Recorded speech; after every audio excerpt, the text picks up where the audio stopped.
Komisi Pemberantasan Korupsi mengungkapkan temuan cek bernilai fantastis di rumah dinas ex-Menteri Syahrul Yassin Limpo di Widya Chandra, Jakarta Selatan pada Kamis 28 September 2023.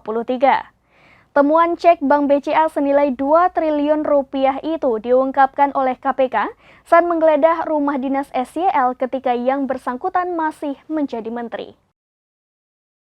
Menurut Kepala Bagian Pemberitaan KPK Ali Fikri mengatakan, cek tersebut menjadi satu di antara barang bukti yang diamankan tim penyidik dalam operasi penggeledahan 3 perkara rasuah yang menjerat Syahrul Yassin Limpo pada Minggu 15 Oktober 2023.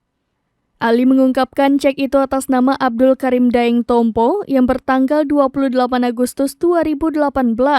KPK mengatakan masih perlu memastikan validitas cek senilai 2 triliun rupiah itu. Nantinya tim penyidik akan meminta konfirmasi dan klarifikasi kepada sejumlah pihak, baik saksi maupun tersangka. Selain itu, KPK juga akan mendalami apakah cek senilai triliunan rupiah itu masih menyangkut perkara dugaan pemerasan dalam jabatan, gratifikasi dan tindak pidana pencucian uang yang menjerat Syahrul.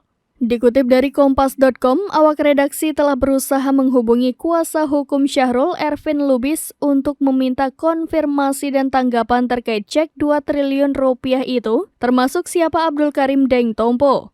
Namun hingga artikel ini ditulis, Ervin belum memberikan respon.